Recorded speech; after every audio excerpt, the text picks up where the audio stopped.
જય માં વિશ્વંભરી।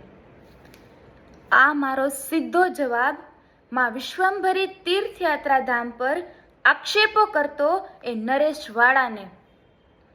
આપણી સનાતન વૈદિક સંસ્કૃતિ જે આદિકાળથી ચાલી આવી રહી છે, ગર્વ છે આજ મને મારી સંસ્કૃતિ પર, ગર્વ છે મને આપણા દેશની નારી શક્તિ પર, ગર્વ છે મને એ ઋષિમુનિઓ દ્વારા પ્રાપ્ત થયેલી પરંપરાનું, ગર્વ છે મને મારી સંસ્કૃતિની ગરિમાનું।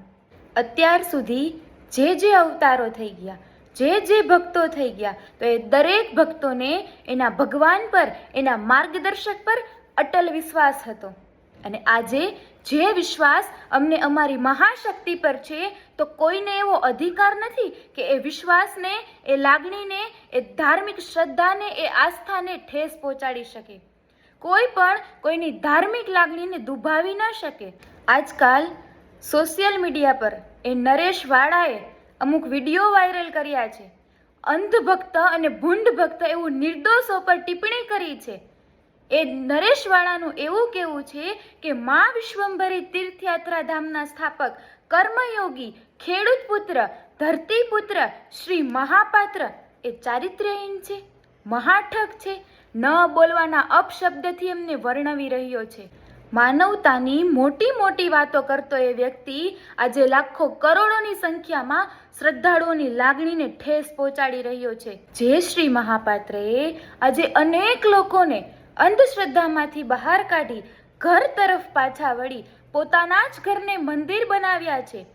અરે તૂટતા ઘરોને જોડી પરિવારમાં એકતા લાવી છે। સહપરિવાર સાથે મળીને આજે લોકો પોતાનું જીવન જીવતા થયા છે। દારૂ, જુગાર, કુદ્રષ્ટિ, કુટેવો આવા અનેક વ્યસનોમાંથી બહાર કાઢી આજે આનંદમય જીવન જીવતા કર્યા છે। અને એ પણ પોતે આચરણ કરીને, પ્રેક્ટિકલ કરીને બતાવી રહ્યા છે અને અન્યને પણ એ રીતે જીવન જીવવાની પ્રેરણા આપી રહ્યા છે।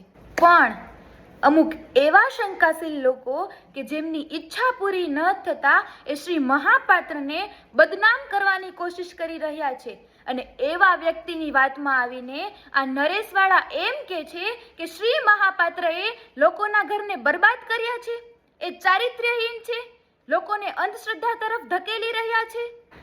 તો મારો સીધો સવાલ તને છે કે તું કે શ્રદ્ધા કોને કહેવાય અને અંધશ્રદ્ધા કોને કહેવાય? શ્રી મહાપાત્ર તો અંધશ્રદ્ધામાંથી મુક્ત કરાવે છે। ધામે નથી શ્રીફળ ચડાવવામાં આવતું કે નથી ચુંદડી ચડાવવામાં આવતી, ધામે તો માત્ર એક જ શીખ આપવામાં આવે છે કે અહીંયા આવો, તમારા અવગુણો મૂકો, સદગુણો લઈ જાઓ અને પોતાના જીવનમાં આચરણમાં ઉતારો।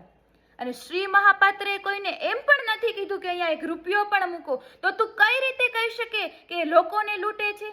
બતાવ મને કોઈ એક સાક્ષી કે જે એમ કહી શકે કે આ શ્રી મહાપાત્રે મારી પાસેથી એક રૂપિયો પણ લીધો હોય। અને આટલી બધી શંકા કુશંકા કરતો એ નરેશ વાળા જે ખુદ સ્વીકારી રહ્યો છે એ ક્યારેય માં વિશ્વંભરી તીર્થયાત્રા ધામની મુલાકાતે નથી આવેલો, એને ક્યારેય શ્રી મહાપાત્રના જીવન ચરિત્રનો અનુભવ નથી કર્યો, એ ખુદ બોલી રહ્યો છે એના જ અવાજથી સાંભળીએ। હવે મારો પ્રશ્ન એ છે, તમે વિઠ્ઠલભાઈ કાકડિયાને કેટલી વાર મળ્યા? વાળા સાહેબ તમે કેટલી વાર મળ્યા? હું એક પણ વખત મળ્યો નથી। તો આ વ્યક્તિને ક્યારેય કોઈ અધિકાર નથી કે શ્રી મહાપાત્રના જીવન ચરિત્ર પર આંગળી ઉઠાવી શકે। એ વ્યક્તિને ક્યારેય કોઈ અધિકાર નથી કે શ્રી મહાપાત્રને મહાઠગ કહીને બોલાવી શકે। એ વ્યક્તિને ક્યારેય કોઈ અધિકાર નથી કે શ્રી મહાપાત્રના ફોટાનો ગેરરીતિપૂર્વક ઉપયોગ કરીને જ્યાં ત્યાં મૂકી શકે। આજે એ વ્યક્તિ અધિકારોથી વિરુદ્ધ થઈ લોકોની ધાર્મિક લાગણીને ઠેસ પહોંચાડી રહ્યો છે। જો એને શ્રી મહાપાત્રનો કોઈ અનુભવ જ નથી તો એને કોઈ અધિકાર નથી કે શ્રી મહાપાત્રને માનહાનિત કે અપમાનિત કરી શકે। અને શ્રી મહાપાત્ર એ અમારો વિશ્વાસ છે, અમારી શ્રદ્ધા છે, અમારો અનુભવ છે અને તારા જેવા અમારા વિશ્વાસને ઠેસ ના પહોંચાડી શકે। અને તું જ કહે છે ને કે શ્રી મહાપાત્રે લોકોના ઘરને બરબાદ કર્યા, બીજાને મર્યાદાનું ભાન કરાવે છે। તું પહેલા તારી મર્યાદામાં રહેતા શીખી જા। બોલતા પહેલા 100 વાર વિચાર કર કે હું શું બોલું છું અને કોની સામે બોલું છું। સ્ત્રીઓને તું કે છે ને મર્યાદાની વાત, તો એ જ સ્ત્રી સામે કેવી રીતે વાત કરવી ને એ તું પહેલા શીખી જા। અને શ્રી મહાપાત્રે લોકોના ઘરને બરબાદ નથી કર્યા હો, અરે એને તો લોકોના જીવનને ઉજાગર કર્યા છે, લોકોના જીવનને સુધાર્યા છે। આજે ગર્વ છે મને મારા માર્ગદર્શક શ્રી મહાપાત્રનું કે જેમના થકી આજે મારા જીવનમાં સાત્વિક પરિવર્તન આવ્યું છે. અને હજુ એક વાત, શ્રી મહાપાત્ર કે જેમને અમે અમારા ગુરુ તરીકે સંબોધિત કરીએ છીએ, એ ક્યારેય પણ નથી કહેતા, એ તો એમ જ કહે છે કે હું કોઈનો ગુરુ નથી અને મારે કોઈ ગુરુ નથી. એ અમને ક્યારે પગે લાગવાનું પણ નથી કહેતા. એ તો પોતે ખેતી કરીને પોતાની કર્મની કમાણીનું ખાય છે. આ છે એમની મહાનતા. અને આ કોઈની સાંભળેલી વાત નહીં, પણ આ કરોડો લોકોની સ્વ આંખે જોયેલી હકીકત છે. અને તું એમ કહે છે ને કે અહીં સ્ત્રીઓ કેમ વધારે આકર્ષાય છે, તો સાંભળ એનો જવાબ. હું સત્યને સ્પષ્ટ રીતે કહીશ કે આ કોઈ આકર્ષણ નથી, આ કોઈ તંત્ર વિદ્યા નથી, આ કોઈ અંધશ્રદ્ધા નથી. અહીં માત્ર ને માત્ર જાગૃતિની વાત છે. અને હું એકલી નહીં, મારા જેવી અનેક નારીઓને આ ધામમાંથી એક નવી ઓળખ મળી છે. જે નારી પહેલા માત્ર જીવવા જીવતી હતી ને, એ આજે સત્ય માટે ઊભી રહેતી શક્તિ બની ગઈ છે. અહીં નારીને તેની લાજ, મર્યાદા, સંસ્કાર અને આત્મસન્માન સાથે જીવતા શીખવવામાં આવે છે. અહીં નારીને માથે ઓઢણી ઓઢવાનું કહેવામાં આવે છે. શા માટે? કારણ કે તેને પોતાની વૈદિક સનાતન સંસ્કૃતિનો ગર્વ રહે. અહીં નારીને શસ્ત્ર સાથે શાસ્ત્ર સમજાવી નારીને નારાયણીનું બિરુદ આપવામાં આવ્યું છે. અહીં નારીમાં રાણી લક્ષ્મીબાઈ જેવી હિંમત અને માતા સીતા જેવી પવિત્રતા ઊભી કરવામાં આવી છે. અને સૌથી મોટું, અહીં નારીને સત્ય અને અસત્યનો ભેદ સમજવાની શક્તિ આપવામાં આવે છે. એટલે તેને કોઈ ભટકાવી ન શકે. અને આવી નારીના ઘડતરને કારણે આજે અનેક ઘરોમાં ઝઘડા નથી, પણ શાંતિ છે, સંસ્કાર છે. અને આ ઘર મંદિર થકી આજે બાળકોમાં સારા ઉત્તમ સંસ્કારોનું સિંચન થાય છે. આ છે શ્રી મહાપાત્રના કાર્યની હકીકત. અને હવે નારી શક્તિની સીધી ચેલેન્જ સાંભળ. જો આ બધું ખોટું છે તો જવાબ આપ મને કે કોઈ નારીને આટલી મર્યાદા, આટલું સન્માન અને આટલી સત્યની શક્તિ અપાવી શકે? જો હિંમત હોય તો એક એવું ઉદાહરણ બતાવો કે જ્યાં સમાજ ઉત્થાનના કાર્ય માટે રાત દિવસ એક કરીને કાર્ય કરવામાં આવતું હોય, જ્યાં શ્રી મહાપાત્ર જેવા અનુભવી માર્ગદર્શક દ્વારા લોકોને એકતામાં બાંધીને આજે આદર્શ સમાજ વ્યવસ્થા ઊભી કરવામાં આવી હોય, જ્યાં માનવને પોતાની ફરજનું ભાન કરાવવામાં આવતું હોય, જ્યાં નારીનું નારીત્વ આ રીતે જાગૃત કરવામાં આવ્યું હોય, જ્યાં સાચા અર્થમાં ઘર એક મંદિર બની ગયા હોય. છે કોઈ પાસે આવી દ્રષ્ટિ?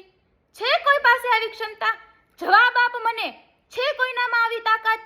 નહીતર સ્વીકારી લો કે જ્યાં નારી સાચી રીતે ઊભી થાય છે ને, તે સમાજ પોતે જ સુધરી જાય છે. આ છે વિશ્વંભરી ધામ. આ છે શ્રી મહાપાત્રના કાર્યની હકીકત.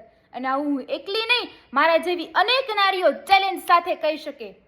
સત્ય તમારી સામે ઊભું છે. હવે એને સ્વીકારવું કે ના સ્વીકારવું એ તમારી મન બુદ્ધિ પર છે. જ્યારે શ્રી રામ આવ્યા, જ્યારે શ્રી કૃષ્ણ આવ્યા, તો એવા દિવ્ય પુરુષોને પણ જો એટલા પ્રશ્ન કરવામાં આવ્યા હતા, તો આજનો સમાજ, આજનો માનવ શું આ સત્યને આટલી સરળતાથી સ્વીકારી શકશે? એટલે યાદ રાખજો, જો સત્ય સામે હોય ને તો એને સ્વીકારવા માટે પણ હિંમત જોઈએ, હિંમત. અને છેલ્લી સ્પષ્ટ વાત ધ્યાનથી સાંભળજો કે લોકો પોતાની રીતે સત્ય અને અસત્ય કહેવા માટે સ્વતંત્ર છે, પણ શ્રી મહાપાત્રનું નામ જોડીને ખોટી વાતો ફેલાવવાનું બંધ કરો. અને એક વાત યાદ રાખજો કે જ્યારે નારી સત્ય માટે ઊભી થાય છે ને, ત્યારે નારી માત્ર નારી નથી રહેતી, એ નારી એ શક્તિ બની જાય છે. અને એ શક્તિને આ દુનિયા એ મહિષાસુર મર્દની તરીકે ઓળખે છે. અને હા, એક વાત કહી દઉં કે અંધ ભક્ત અને ભૂંડ ભક્ત કહેવાનું બંધ કર. કારણ કે અસંખ્ય લોકો ગાંડા નથી કે અહીંયા એમનેમ જોડાય છે. લોકો અહીંયા સત્યથી અને સારા કાર્યથી જોડાય છે. અને અમે અંધ નથી, અમે ગર્વથી સત્યને સ્વીકારીએ છીએ. અને હા, અસત્ય સામે વિરોધ કરવા સક્ષમ પણ છીએ. એક વાત હું સ્પષ્ટ કરી દઉં કે આ હું કોઈના કહેવાથી નથી કહી રહી. આ વાત એ મારા અનુભવની વાત છે.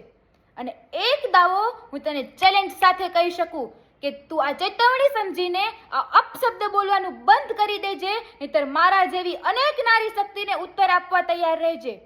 જો સત્ય સ્વીકારવાની કે સમજવાની શક્તિ હોય ને તો સમજી જાજે, નહીતર સમય ખુદ સત્ય સાબિત કરી દેશે.